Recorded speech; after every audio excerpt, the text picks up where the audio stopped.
What's going on, y'all? It's your boy Russell the Fourth. Hey everybody, it is me, Brandy. And welcome to another episode of the What They Never Told Us podcast. We back. Like we have never left. Oh, we did. We did.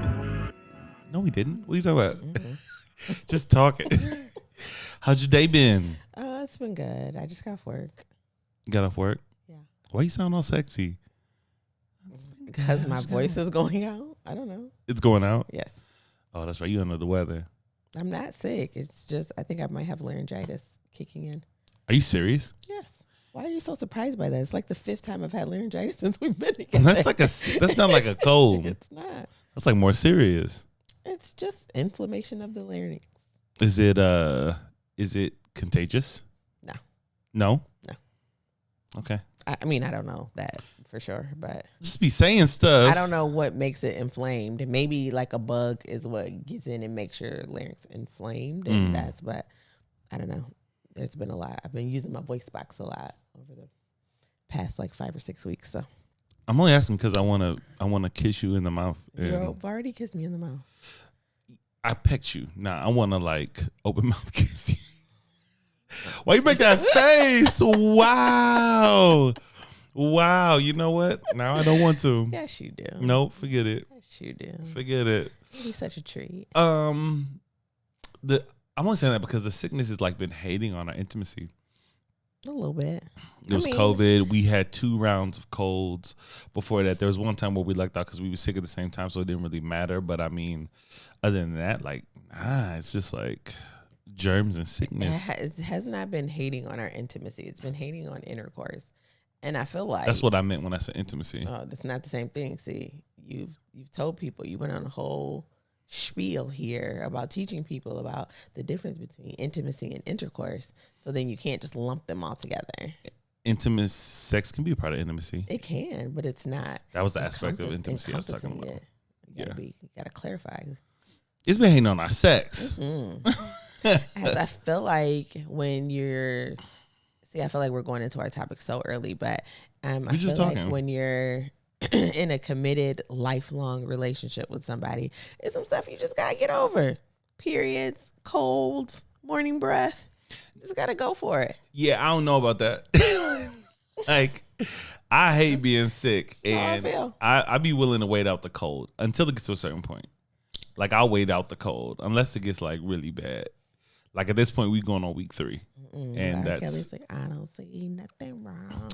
You remember that when you avoid me like the plague because you be the main one. When I don't feel, don't even talk too close to my face when I got a cold. First of all, it's different, right? People aren't sexy when they're sick. Like there's nothing about that makes you like, ooh, I still wanna.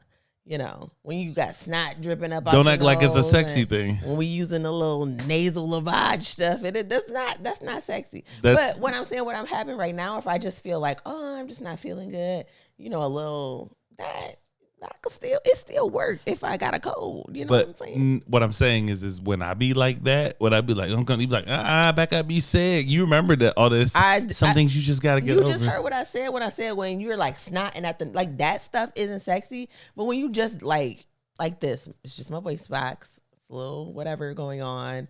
If you're just like, I feel like a cold's coming on. Like we get sick, we be sick for 2 days. But them 3 days leading up to it where you be like, you know, I feel a little, I'm about to start taking medicine. I'm not sick yet, but I want to cut it off. Still go. That's how I feel. All right, I'm going to just tuck that back in my mental file cabinet to see what I feel like in general though, like I think, and we talked about this on the podcast, but I feel like it's just me. I feel like we need to go back to our ambitious goal. No. Hey, I just a little slight thing. I feel like I'm sitting up because I don't feel like sitting back, but I feel like when I look at this back, I'm gonna be like, oh my God, I look so stupid sitting up like that. Do I look stupid sitting up instead of like? No. Okay. Don't mind me, y'all. Don't even know what I'm saying anymore. What did you say? You want to go back to the ambitious goals, which was having sex twice a day. Man, what can I? So let's review this. What fueled that? Where were we basing this on? Right? When you said that, right? I had been almost 4 years without having sex, and that's what you wanted. And that's what felt realistic to me. And without having sex like that, it had been a very long time. Like, I feel like, I don't know, for whatever reason, marriage curbs sex. And I don't know why. Maybe it's just like the regularness of the person being with you, like being around every day. You don't crave, sorry, y'all. You don't crave that intimate connection in that way. But like when I was just boyfriend and girlfriend with people, it'd be like multiple times a day. But when I get married, I don't know. I just, like, I'm good. I don't be. It's real, fellas. It's real. All the OGs told me this is when you get married, like sex just stops. But I don't think it's only the woman's part, because like you can initiate sex, and I can probably name on one hand, maybe a couple fingers, the amount of times that you've been turned down for no reason at all. Me? Yes, from me. Yeah, for sure. So if you want it, you can get it. But see, you'd be really you'd have some gumption to turn me down, because I only like initiate like. But that's what I'm saying. Once a year. If you wanted to have sex more, you could. The reason why you don't have sex more frequently is because you don't initiate it. Well, see, I really enjoy sex when I feel like we both want it. Just because I'm not initiating it doesn't mean I don't want it. You're just so like meh, like. That's why you just learned that word. I just learned from my socks. I did. She bought some socks that say "man." I said, "What's that mean?" It's like indifferent. You're so like indifferent about you. Well, you give off indifferent in certain areas that it sometimes it feels like you don't really be pressed. You're taking a you problem and making it a me problem, and that's not. Well, fair. let me just ask you this: how often would you like to have sex? Right now, I think we average. First of all, don't be putting our business out there like that. That's our whole podcast is our business. No, whole podcast is what's your perception of what we average? Because I feel like it always be a little skewed. Well, I feel like we'll go in spurts. So like there might be a time where we don't have sex for like 2 weeks, and then we might start, and then we have sex like for 3 days straight. Once for like 3 days straight, but then we might go like another week, 2 weeks. So on average, I say like once a week. Okay. What would you say? I mean, yeah, that's probably accurate. Is it an age thing? You have to answer the question. I told you that I really prefer, we've had this conversation at the last 3 episodes, I believe.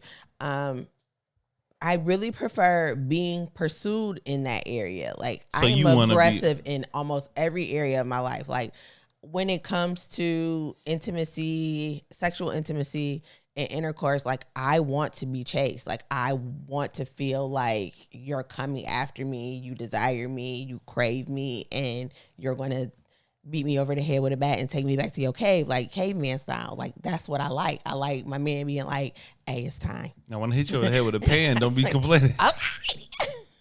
So let me ask you this. Ooh, that might be too personal. It'd definitely be too personal. Just go ahead and ask. And how often did you have sex in your last marriage? What? You saying that's too personal for the podcast? Yeah, is that too personal for the podcast? No.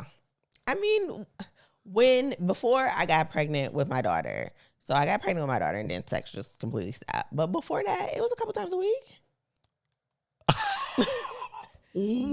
But it was because he pursued it. Oh, he was like aggressive. Yeah. Okay. All right. Wow. Okay. For sure. Oh, maybe that's one of them questions that you didn't want to know the answer. No, I want to know the answer. I'm not. Look, that's before you even met me. I'm not bothered by that. I legitimately, and don't get me wrong, I am content with. Let me clarify this.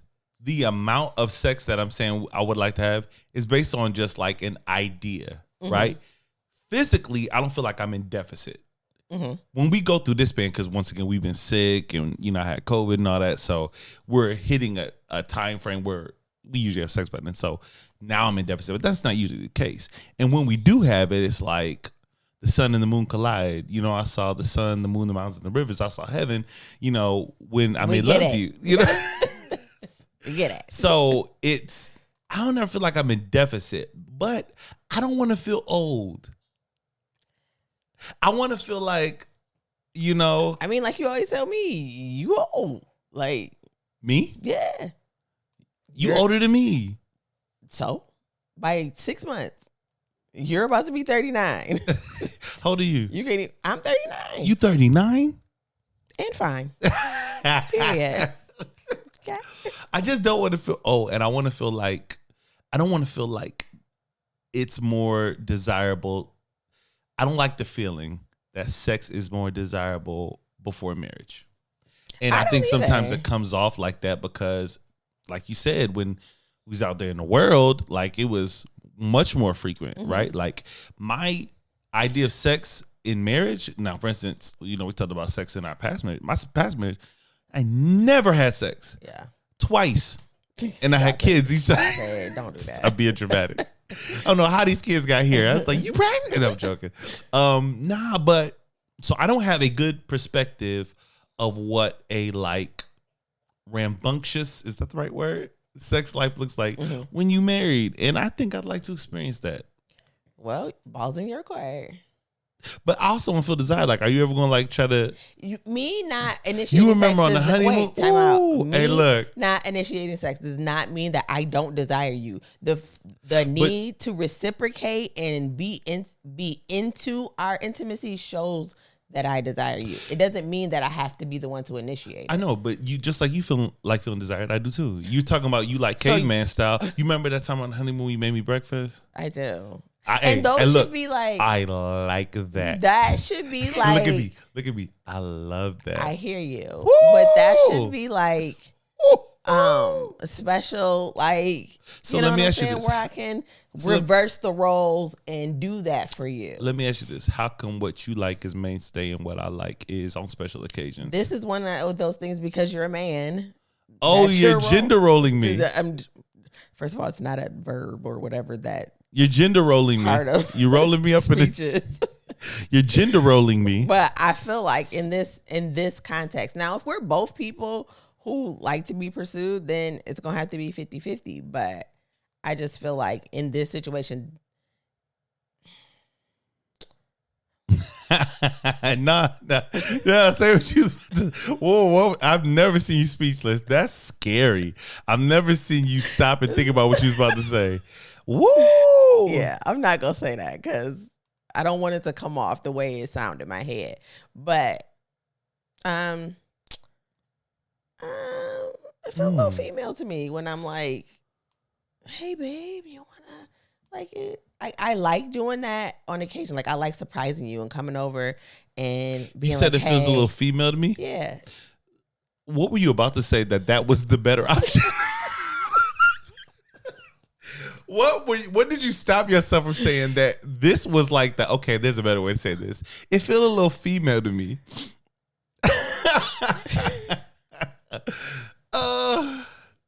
I'm not doing that. I'm not gonna say it. Okay, all right. But yeah, I don't know. Like I like being able to surprise you, and I do feel like you said the one time, like I do feel like I am the mass initiator of sex. Like you might say something, but you won't ever won't ever, but it's rare that you get it popping. Like you might express that, hey, tonight you want to have sex, but I have to make that move.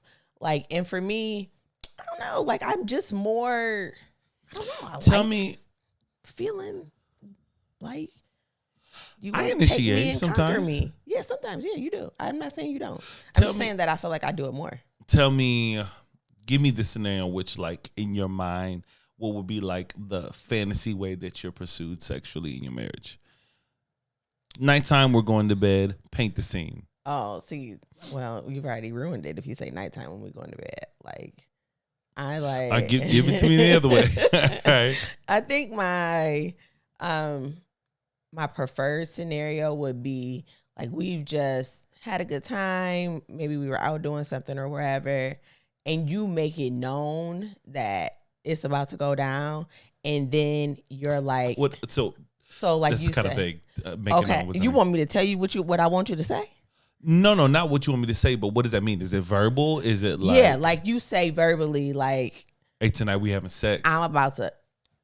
Okay, all right. Okay. And then... Okay. And then maybe we finish with our good time, we out. Maybe we, I don't know, went to dinner or whatever. And then, like, as soon as we walk in the house, it's on the popping, like, you grabbing me by my neck, kissing me, Taking me to the all right, edge calm of it. down. Calm. It's not that type of podcast. Look at you. You're about to, You you're about to turn this into porn. Look at you. And then you grab me by my neck, and then wow, whoa. Did you not ask? No, you were very specific. You did. You understood the assignment. I'm with you. I feel like what you have down pat is like the beginning stages: the touching my butt, the coming behind me and kissing me, the caressing me, the telling me I look good. Like that part, Yeah. You don't need no improvement on that. It's like, okay, now we just watched 6 episodes of Grey's Anatomy, and now we've decided we're going to go to bed, and you'll be like, cuddle up, go to sleep.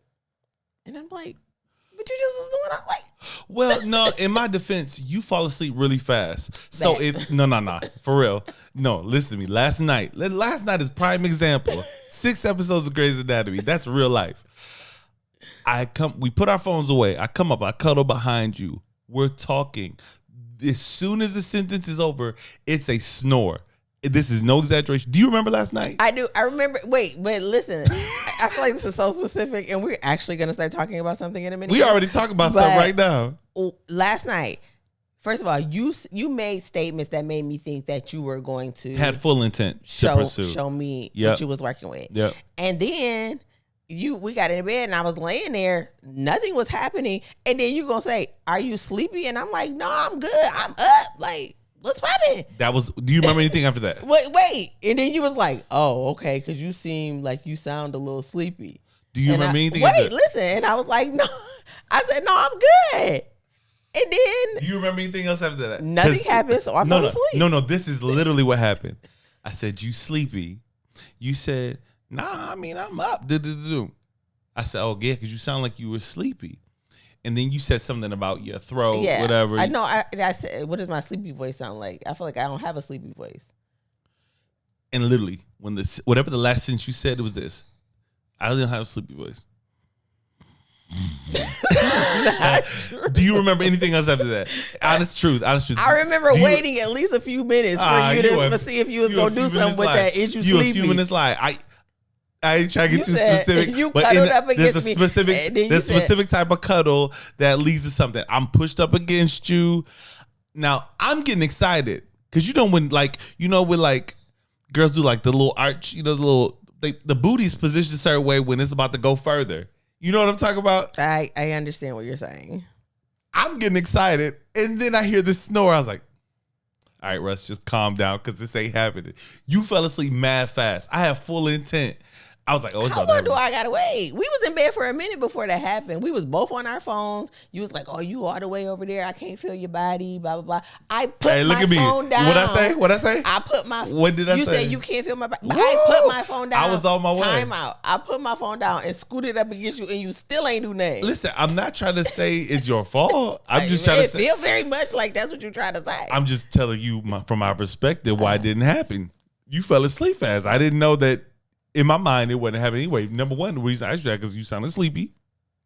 So I said, maybe she's tired. And you said you weren't sleepy. I said, oh, it's about to go down. He said, yeah, well, my sleepy voice sound like, yeah. Whatever. There we go. It did not happen like that. Yes, I'm going to let you have that. Do you not fall asleep fast? I do, but I ain't about to be sitting there waiting on you. I guess all right. I'm not letting you get in bed no more. You won't say it. I'm not letting you get in bed no more. You all remember this conversation, okay? Please. What's that episode of Grey's Anatomy when George was wearing, what's her name? Izzy? Not Izzy. No, Izzy, Callie. Callie, yep. All right. Nah, so I'm making it a personal goal to start framing the aspects of our relationship where expectation exists that's maybe not clear on the other person. Like, we all have expectations that we have.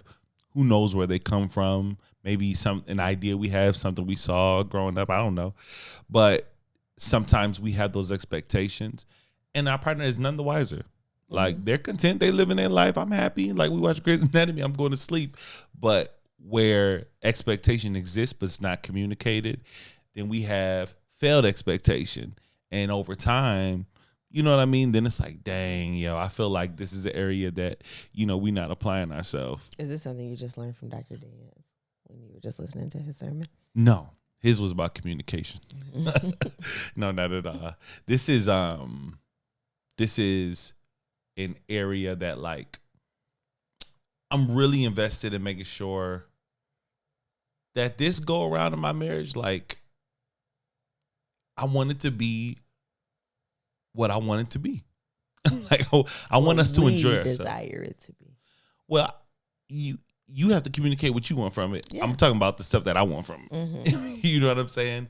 And I want us to both be fulfilled in it. You know what I mean? And sometimes that gets hard to do, like when you just going throughout the process of living life. Yeah, I do strongly believe that you cannot take a passive role in our relationship. I am very like, go get it. I'm gonna get it done, whatever it takes to get it done. And I think you're more like, oh yeah, it'll get done. It'll happen. And then when it doesn't. See, that's with when it comes to like a laundry list of things that have to get done, that's an area where I have to pay extra close attention, right? Like I'm more go with the flow as it pertains to, man, we gotta make sure we do this. Oh man, we're supposed to be budgeting. All right, man, I gotta do this list. Like that's the dotting of the I's, crossing T's is the area where I need to pay close attention to and put more effort into, because I'm not naturally wired like that. But in terms of setting a tone, in terms of like, okay, what's the atmosphere? I don't even feel like I'm even wired to just let whatever go. You know what I'm saying? When I'm in atmospheres that aren't conducive with like values that I hold near and dear, I don't even function well in those. You know what I mean? So I don't feel like I'm passive with that, right? Like if we're functioning in a way that is harmful to us, I'm not just going to sit back and let that ride. Yeah, I don't necessarily mean when there's dysfunction, but not even in dysfunction. Like it's like if it's just a flow that we've settled into, but you want something different, I feel like you have to be the difference maker.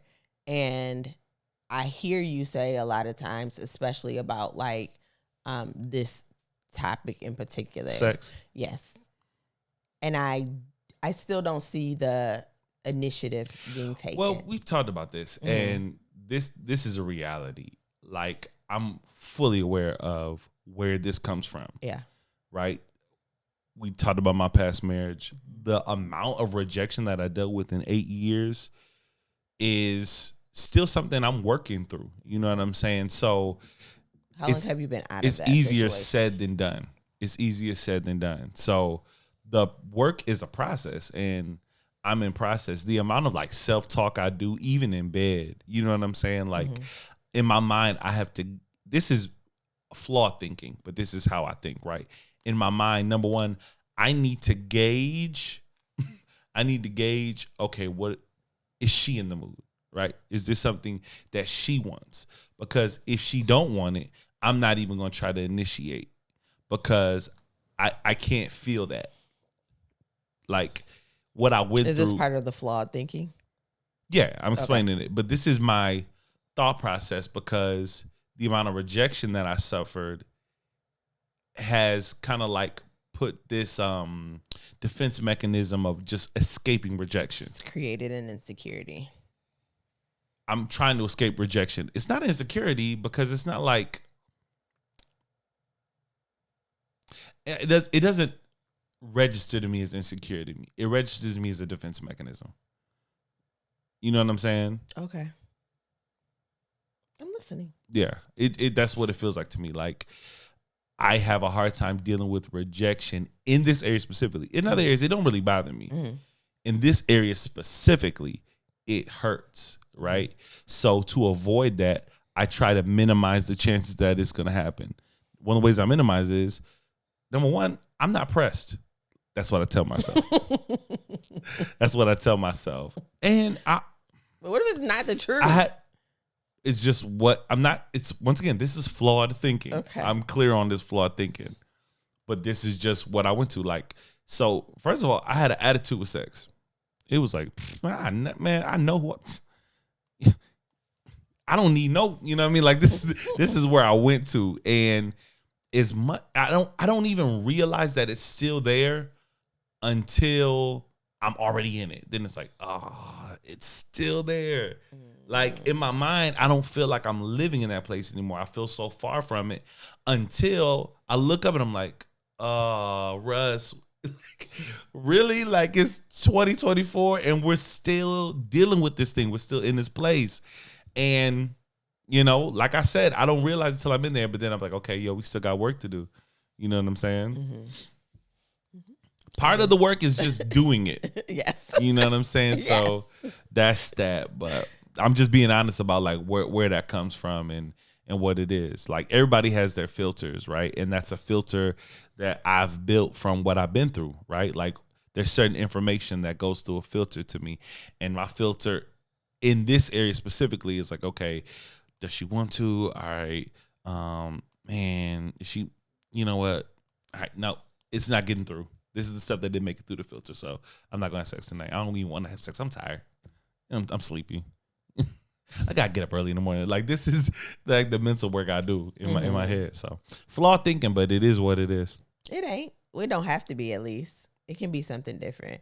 I feel like we have filters, like you said, we all have that. But like some filters remain because we do have to be protective of our feelings and our spaces. But in a situation where I'm the only person that you're allowed to have sex with and you're the only person that I'm allowed to have sex with, a filter that buffers us from not having sex does not belong and has to go. It's not just, it is what it is. How long can you go without having sex? I've gone in a marriage. 2 years is the longest that I've gone. I can only base it off of what I would imagine at that point you were like more like, oh, this is like, man. At that point it was like a talking about like, man, we ain't had sex in 2 years. How long can let me rephrase that because I'm not saying how long you can go. How long can you go before it's a problem? Like how long do you go before it's like, man, we ain't had sex in this long? I don't think that I think of sex in the same way that you think of sex. I'm just talking about how you think of it. Yeah. So what I was going to say is because I don't think of it in the same way, when I do have sex, it's like I had a really good meal and then I get to have ice cream. Like, it's like, oh my God, it's just like yesterday. Yesterday was like, we ate, we were full, but there's still ice cream. So I get to have something that I love to indulge in. For me, our relationship is really great without us having sex. So I don't necessarily crave it in the same way in which I was in relationships that weren't as emotionally fulfilling, and I needed that to feel like I was still being desired by somebody. I think more of the opposite is happening now. It's like when we have sex, it's great, it's amazing, and I love it. And if we did it every day, I'd be fantastic. But if we didn't do it every day, I'd still be good. So, like, I think I would notice a difference if it was like, that sounds awful. 3 weeks. Like, if it was like 3 weeks and there was no sex, I would be like, is something wrong? Like, are you good? But because our everyday life is so amazing and so fulfilling that I don't crave like, oh my God, we didn't have sex. Oh my God, something's wrong. So in other words, if I don't initiate it, it's not even going to register to you like. No, I'm not saying that at all because this is just answering the question plainly with no other filters involved.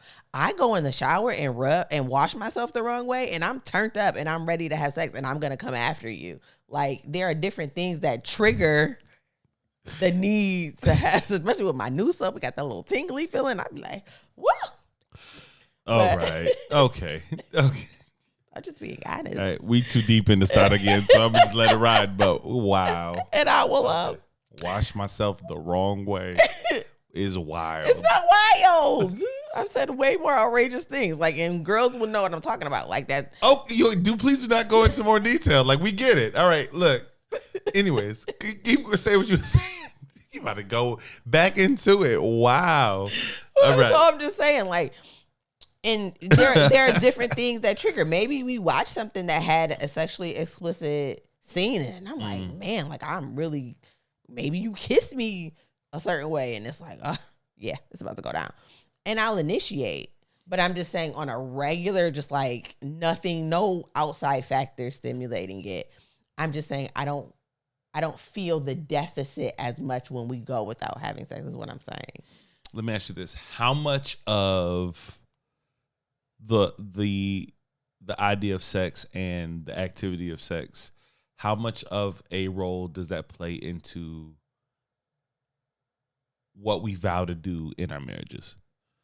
Like, is there anything in terms of like what we say on our wedding day, like under the idea that you do the traditional vows, right? Mm-hmm. Is there anything that you feel like, okay, this is something that as a husband and as a wife, we have to get right because of this? Well, or because of our, because like it's just healthy for a marriage. So if you're just talking about sex, I think sex is a normal, healthy, regular part of a relationship of a marriage that should happen frequently, and you and your partner have to define what is frequent. I don't think vows make you feel one way or another about that. But I also didn't know what they referenced when they said to have and to hold. And when we were talking about coming down here and talking, and we're going to talk about one of the things that we had on our topic list was to have and to hold and what that means, and doing another part of the Vow series. And so I just looked that up. So I'm just going to read that because I feel like you was throwing me an alley-oop. The alley-oop means nothing if you call attention to it. I felt like I just gave you a fire segue just for you to say, so when we were upstairs and we already talked about this. It just felt very unnatural. I wanted to feel like, you know, like a seamless transition. Okay, so anyways, this lady, she's a vow coach, and she says to have is a promise that you intimately and exclusively belong to each other. Is for that person to know that having you means a full sense of pure, undiluted commitment in wedlock. And then to hold is the commitment to be there for each other in affection and tenderness.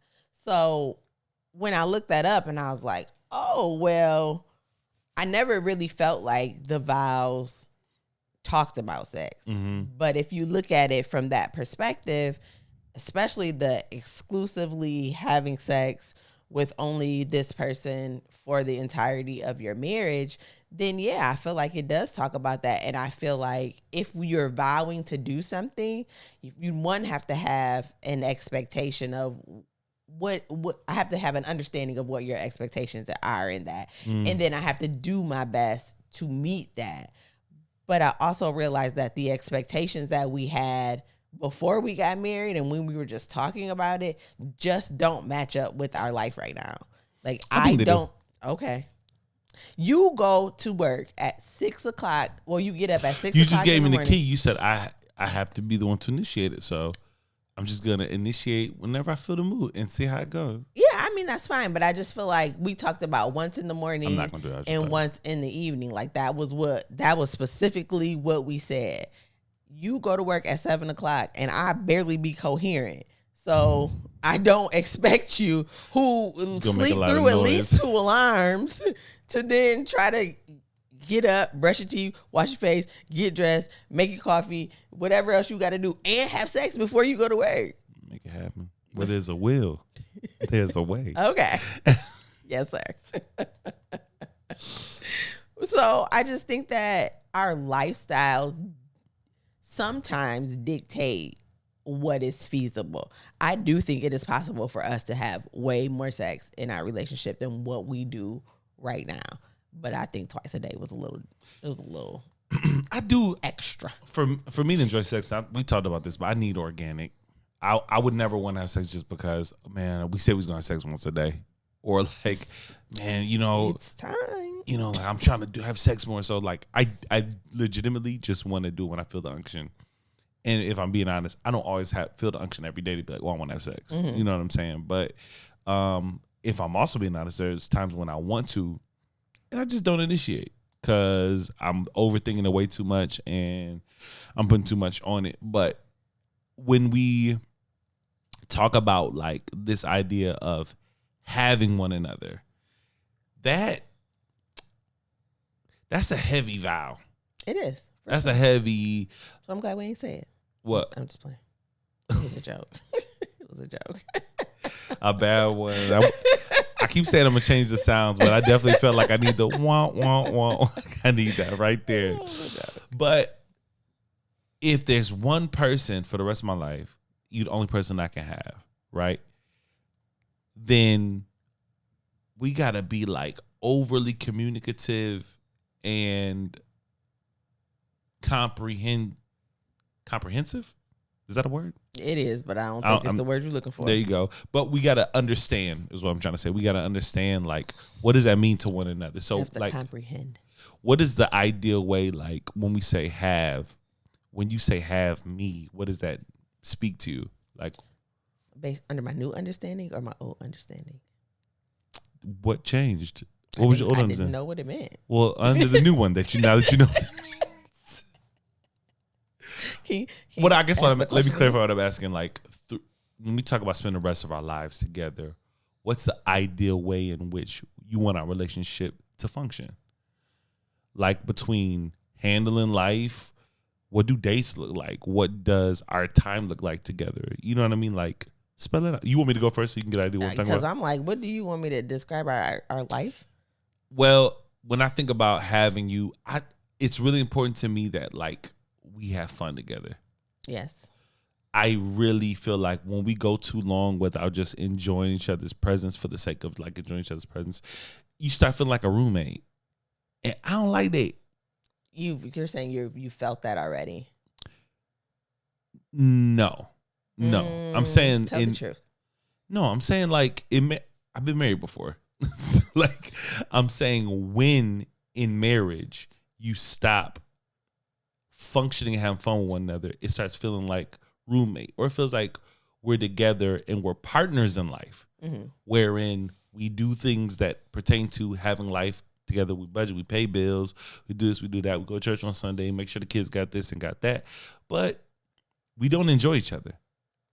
You know what I mean? We're just here. We watch TV, we do, like, the monotonous of it is cool with me, but I never want to get to the point where we start having fun with each other. There was one night out of nowhere, you're like, you want to play Phase 10? I was like, yeah, cool. But just playing cards with you was like such a disruption to the normal and a subtle way to just enjoy doing activity together. Stuff like that.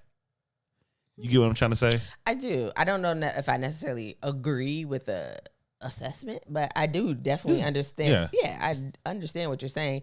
And I wholeheartedly agree. Like, I think a core part of our relationship is the amount of fun that we have with each other. Like, we can be silly with each other, we can goofy and laugh, and I feel like we do that a lot. So again, what's a lot look like? A lot. I feel like we like have, every day. Yeah. We laugh with each other every day. Yes. We don't. No. Okay. We do not laugh with each other every day. That's perspective, I guess. I feel like every day something happens where we're laughing with each other. Absolutely. There's days I get off at 2. I might be taking the kids to a rehearsal or something, and we spend the rest of the night in front of the TV, maybe on our phones, handling the kids, whatever. Then we go to bed. That happens quite a bit. It does, but there's always moments where we laugh with each other. I see something funny on my phone, we share it with each other. There's something funny that we're watching on TV. There's something what happens when we get ready to go to bed. One of us trips and falls over all the stuff that we have laying around. Those things have happened. Every day is that. I don't see it like that, but okay. Yeah.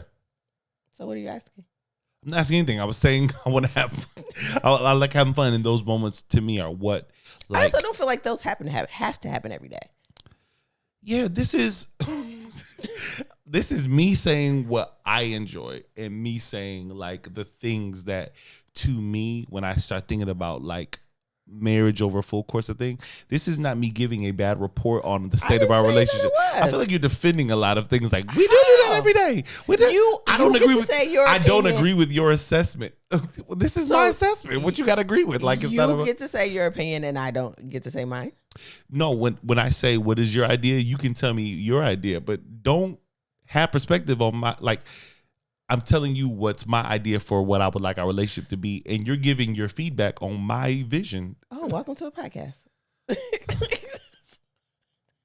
This is the difference between listening actively and, like, I'm responding to what you said because I also agree that we have fun. I mean, that fun is important in our relationship, and I believe that we have laughable moments with each other every day. That is my perspective of what you said. For sure. I support how you feel, but I feel differently, and I think I can be able to say that. And I also believe it's just that time of like if you tell me things that you would like to do, like if you say, I really wish you would do the dishes more. If I say, instead of saying, I hear that, if I say, I do the dishes, and you say, well, I feel like you don't do them as much as I like you to, and I say, I just did them last Thursday. Listen, I feel like this is a lie, and I'm sorry that landed that way with you. But now it's a lot. No, I just feel like what happened to we can share our perspective, and I feel like if I've got an if we're opinion, going to have this conversation, I don't believe that it should be on our podcast. I'm way open to having the conversation. I just don't think it should be on our podcast. I don't think it's entertaining to people. I just feel like it's something that we need to discuss in our relationship. I don't feel like this is part of that sharing moment. If there is something convenient, go ahead. Tell me your okay. Tell me which. We about to cut it off because I'm about to get an attitude. I'm just saying, like, it's that's that's frustrating when somebody trying to say something, then now it's like, well, no, I don't want to talk about it. Again, I'm sorry that landed that way with you initially because that was not my intent, and I understand that my intent and the way that it impacted you is not always the same.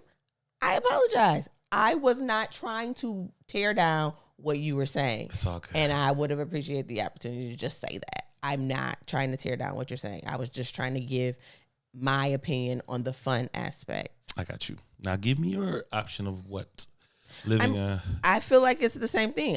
I said it before. I feel like a lot of our relationship has already been based on us having fun with each other. That's how it all started. We were able to laugh and go and do the silliest and stupid of things, the very minuscule things, and still have fun doing that. I feel like that is a core part of our relationship. And in order for us to maintain our happiness, I feel like that's something that has to continue. And I don't feel like it's faded at all. For sure. Now the hold part is that's more so what we were talking about with when you were reading the definition. What did that part mean? Was that the part more about like intimacy? No, the hold is commitment to be there for each other in affection and tenderness. Okay. Now talk to me from the perspective of the because I feel like at first when we first got together, I thought we were more on the opposite end of the spectrum where like I'm more of the, what do you call it? Not affectionate, because you're affectionate. It was just different ways. Like, I'm more emotional. No, I'm talking about the affectionate part, right? Like the touchy. Okay. Yes, you are. And I thought it was weird that with the guy I'm more that, and the girl you want to turn up. But what I realized from my podcast and the clips we put up where we talk about this, we're not the anomaly. There's a lot of people where it's flipped in a bit where, the guy's like, man, I'll be like this all the time, man. Yes. So talk to me. You represent right now the ladies who are more on the less affectionate. I'm the nigga in their relationship. Is that what you're trying to say? No, because I don't think that's the case anymore. That's what I'm trying to say. Like, I don't think it's like that anymore. You don't think that I don't think the guys are now I don't think that's the normal anymore. Okay, so what do you want me to talk to you from the perspective as the person who is less affectionate? Well, just in the dynamic where one person might have more capacity in the area of physical touch or tenderness. Is that the word that they use? Was it tenderness? Mm-hmm. More capacity in the area of tenderness, right? Another person might be a little bit more like, just like, I don't know what the word is. But what's the opposite of tender? I don't know. The opposite end of that. Tough. Yeah, more tough, right? What is that on your end of the spectrum? What does that feel like when you're with someone who has, I think even when we were talking earlier, I was like, you're like, I might never be able to speak your language to your capacity. Yes. Yeah. So I think that is, maybe I'm not the most appropriate person to answer the question because my requirement for those things is less than yours. So I don't feel like, I feel that you're affectionate towards me. I feel that you're a safe space for me. I feel like I can come to you with those things, and I would hope that you feel the same way. But as the person who is less needy in that area, I probably don't come to you as much. You come to me and need that. So I would say, how do you feel being in a relationship with somebody who's Well, let me ask you this, and I'll answer that. But let me ask you this: what does it look like in terms of what you need in the area, right? Even though it's not the same as mine, like I still feel like there is areas where you need affection. Am I wrong in saying that? No, yeah. I mean, what are the like things on a daily basis that you need affection wise? Yeah, that's a tough question to answer. I feel like affection has been defined as like touches and hugs and kisses and I love yous, and I don't necessarily need it expressed in that way. To me, like At all?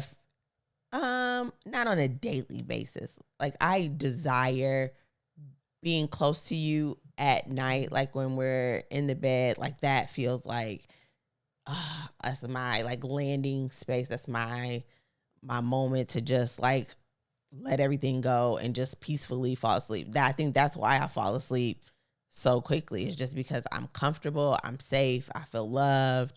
Like I need that.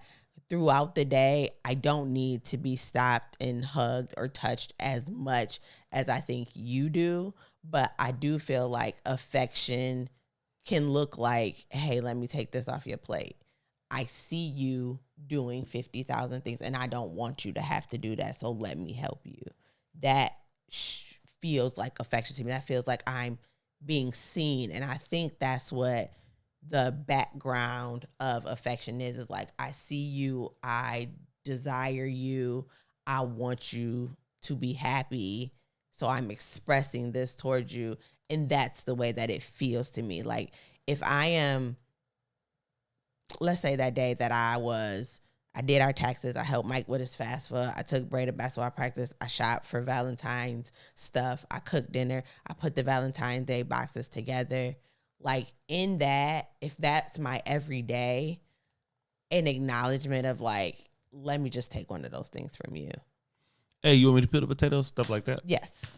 To me, that communicates, when we say things that communicate love and affection and a tenderness towards me, those are the things that do that. Hey, you know what? Tonight, I'm taking you somewhere. Babe, where are we going? I need to know. I feel out of control. I don't want to. No, I'm not telling you. I'm just taking you somewhere to show you that I appreciate you. Last time I did that, your hands stopped working for like 3 hours. But did I not have a great time? Once you found out we was going, you definitely had a blast. You was having a little mini anxiety attack. When we're in the car, it's not too a little much. Mini anxiety attack before this. There's not too much fun that I can have in the car. I mean, you were taking me somewhere, but she was like, "Oh, my hands tingling." I feel like, and that's a little different because that was our first date, so there were already so first you didn't date know me good. jitters You like in there, anyways. But I think now I feel safe with you, and I feel comfortable enough that if you were just like, I got something planned for us tonight, cool. I don't gotta figure out dinner. I don't gotta worry about who gonna watch the kids. You done already did all that.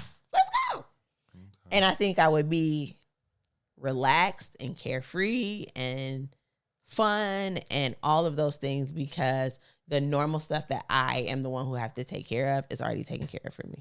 Okay. So it doesn't look like hugs and kisses and touches for me, but that's just not. Like that's not been my life ever. So specifically, I didn't even grow up like that. So specifically with those things, what is your threshold for that?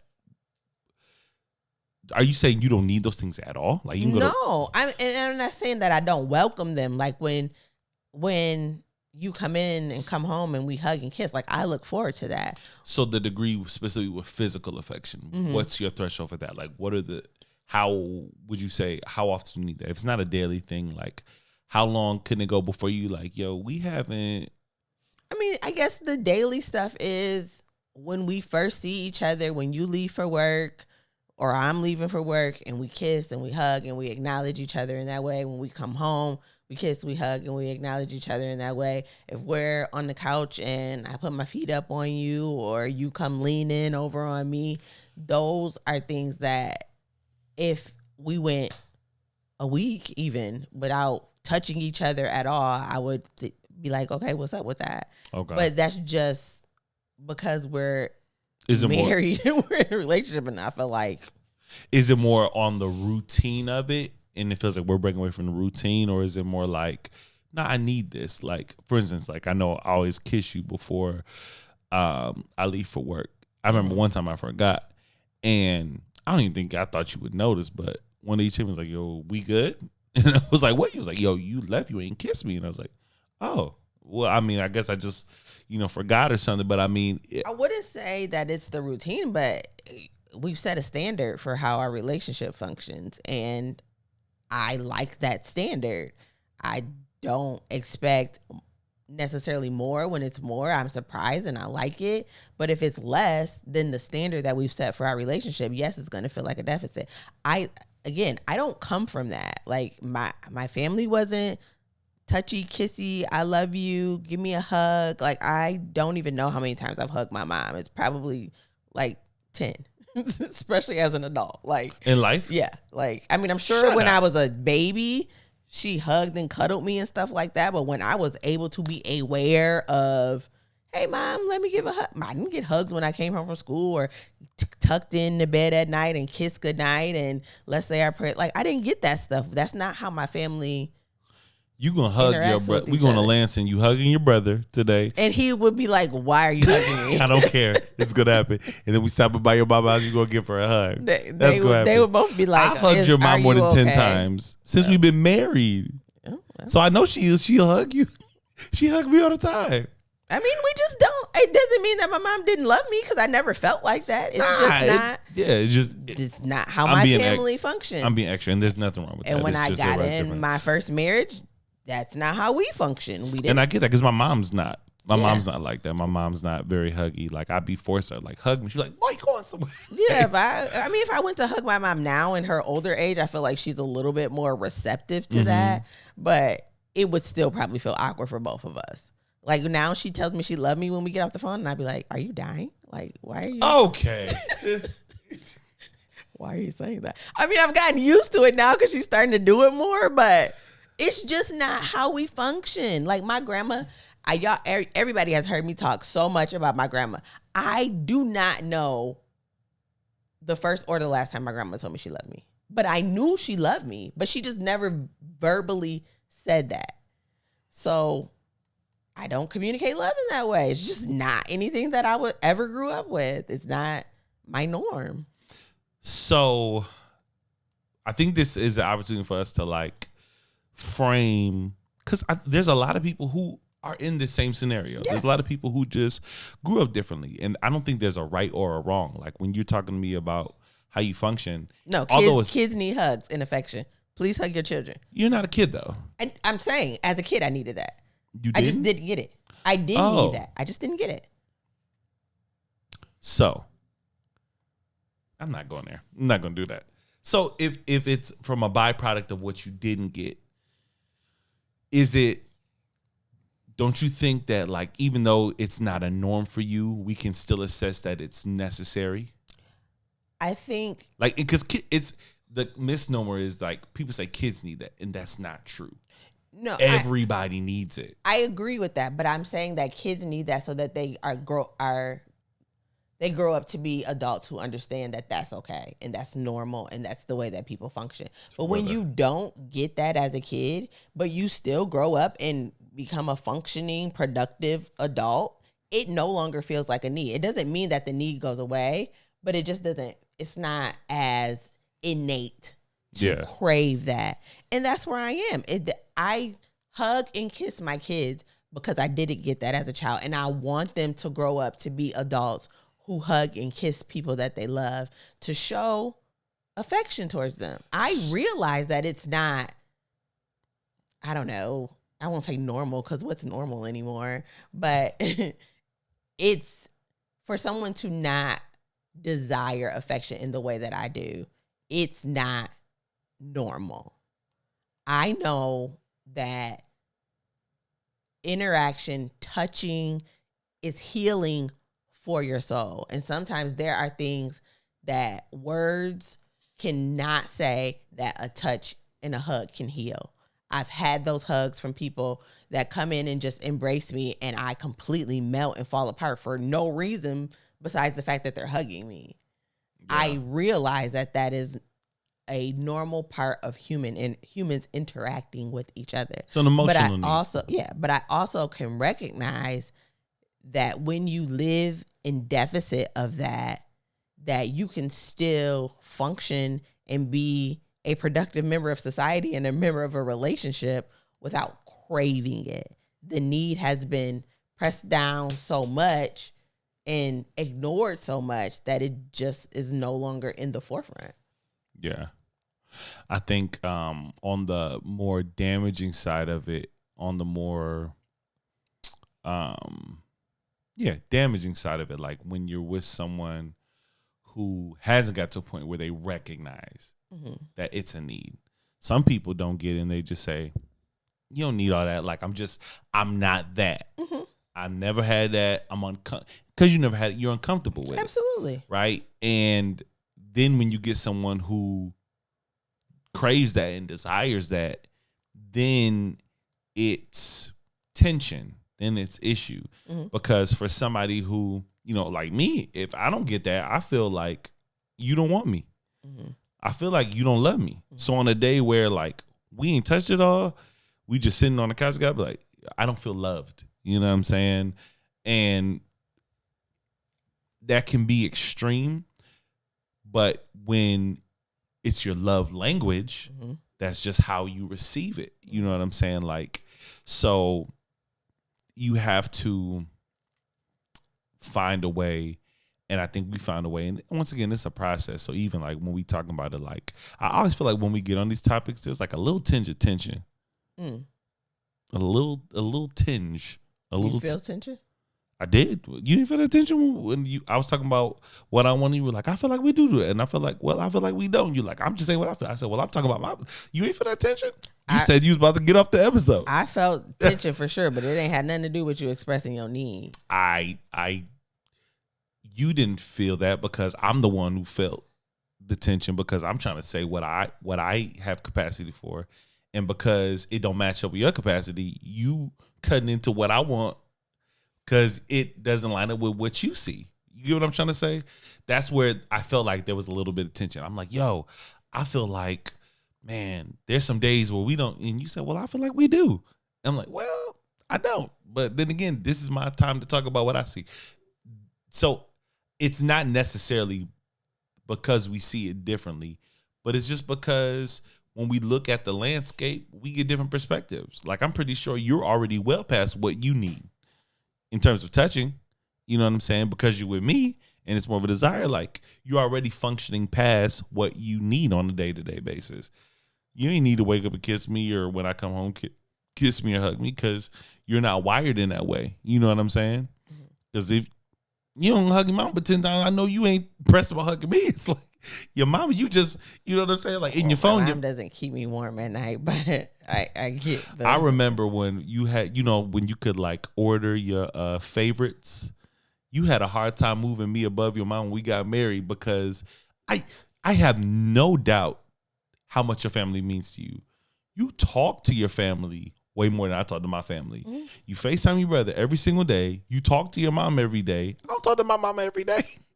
You should. Huh? You should. But what I'm saying is I never doubt that you love your family. Mm-hmm. And I think sometimes when we don't see it expressed in the way that we're used to seeing expressed, we think it's not what it's supposed to be. Mm-hmm. Like even then you were like, I mean, I know it's not normal. Well, what's normal? Like you were saying, like it comes out how it comes out. The question is like, okay, if we're going to do life together and we're going to be married together, how do we make this work? Because I ain't come up how you come up.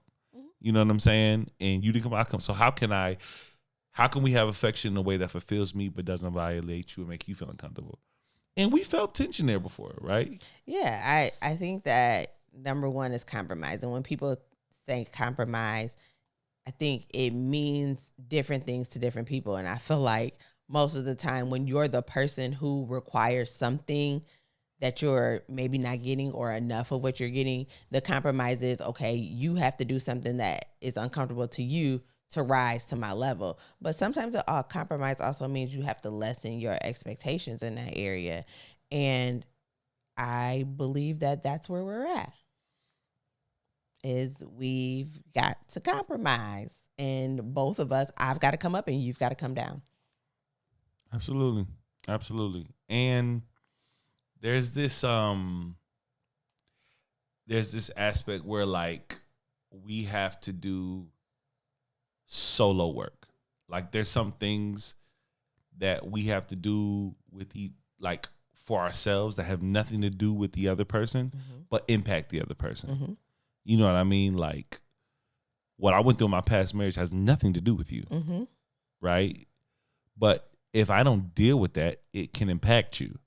Right? I think most of the time when people go through issues in their marriage, the first thing they say is, we need to go to therapy. When the truth is, no, you need to go to therapy.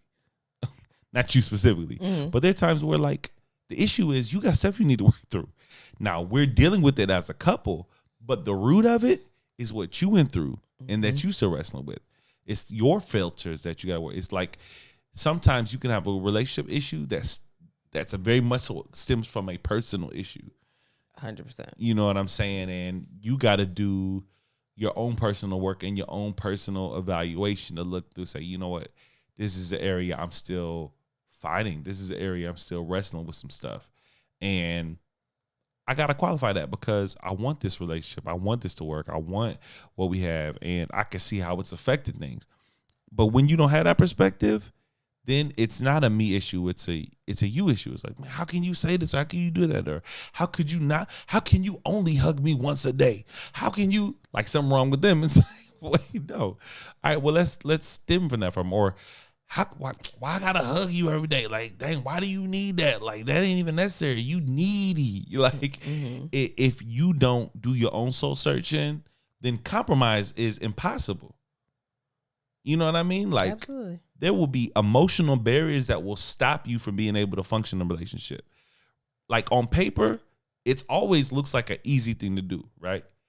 But the truth is, it gets difficult when you start looking inside yourself, right? Well, of course, it's easier to point the finger at somebody else. With the speck and the fleck parable in the Bible, like you can point out the fleck in somebody else's eyes, but you can't see the speck in your own. Like, it's really easy to say what somebody else needs to do to improve, but to try to turn a magnifying glass on yourself, like that requires maturity and it requires really hard work. Yeah. Or like in the aspect of like on paper, like the stuff that we're saying right now to do, it seems like just a one-step thing. Like, oh, compromise. Okay. Like, yeah, that's a one-word thing, but in the actual implementation of that and acting that out in reality, there's some barriers you got to conquer in yourself. Like, we can say all day, like, hey, you got to apologize. All right, yeah, that's just a one thing. Apologize. Okay, before I apologize, I got to get over my arrogance. I got to humble myself. I got to be able to be in a place where I care more about this relationship than my personal feelings. Or I got to be able to, like, apologize even when I might not see it the way you see it. You know what I mean? Like, on paper, it always looks easy. But when you go start trying to really do the stuff, then you realize, like, oh, no, this is really difficult for me. Yeah, I just feel like when you make a lifelong commitment to somebody, you can't shy away from the hard stuff. Like, it's really easy to do a relationship with somebody and just deal with the surface, but your relationship will continue to be surface. And if you're okay with that, then cool. But if you really want a deep, meaningful, heartfelt, trusting, reliable, sturdy relationship, you gonna have to dig deep and do the work. We've been married 2 years, and I've done more work on myself in 2 years than I did in 39, 38, or however many. So I just feel like nothing that comes out of this relationship has harmed me in any way. So if it requires me to throw away my old way of thinking, if it requires me to reevaluate the way I look or see or act out things, then I'm willing to do that. But I just feel like a lot of us are unwilling to do the work, and that's why our relationships don't work. That's real. That's real. How many times have you thought this was a mistake? Once. Ooh, when was it?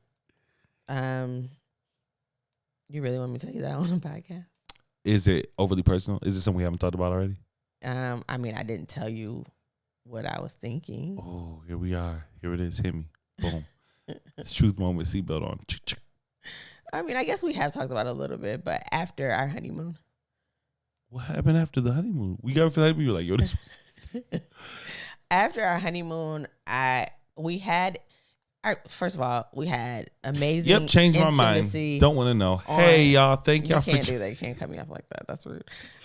Too much. It's too much. I feel like we had amazing intimacy on our honeymoon, but after that, I was really dealing with those still feelings of we ain't supposed to be doing this, like especially when it pertained to sex. We weren't supposed to be having sex? Yeah, I told you that. I told you like being so long.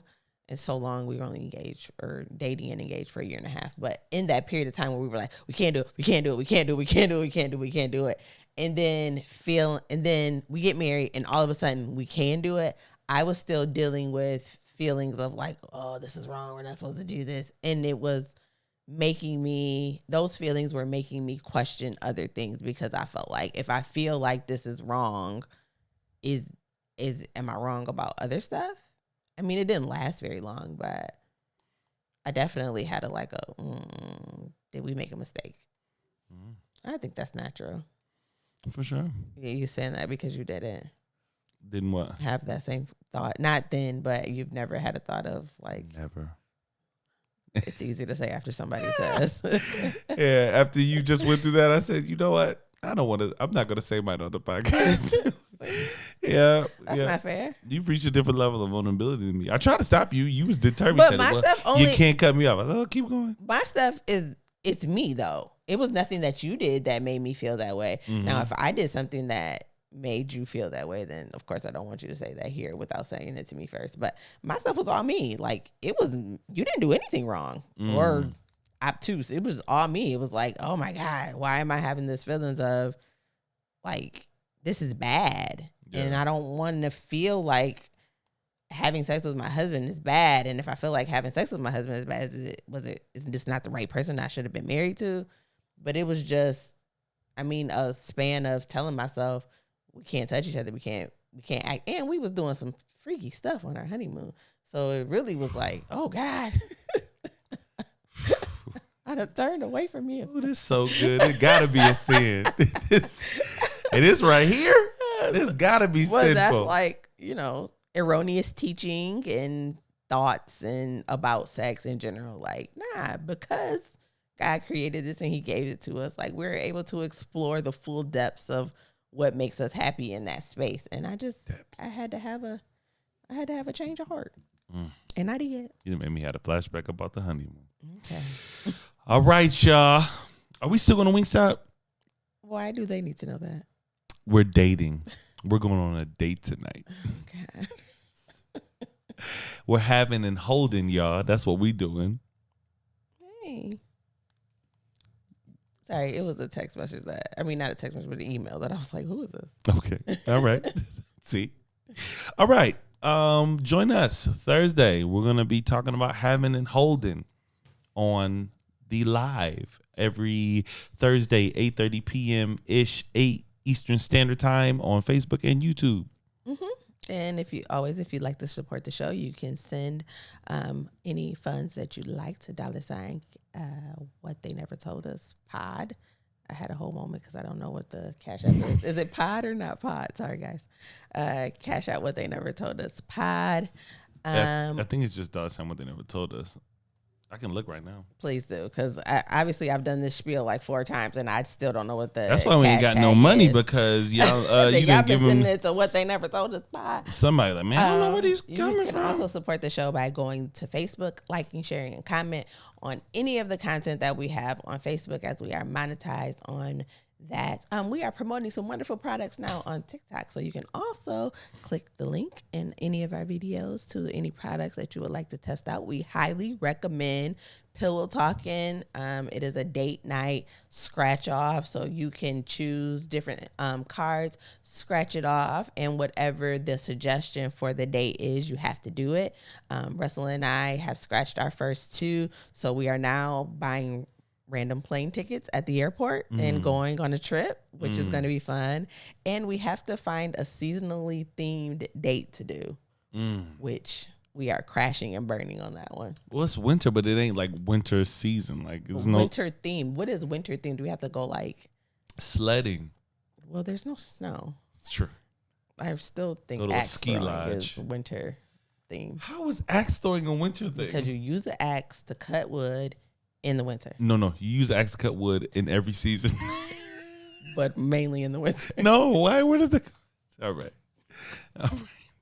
People aren't using their fireplaces in the summer. I have nothing to add to that. Okay, anyway. And it's $sign what they never told us. $sign what they never told us. You've been sending it to pod. We didn't get it. Ask for a refund and send it. And good luck with that. But thank you for supporting anyway. We love y'all. And always remember, we love love. Y'all should love too. Peace. Peace.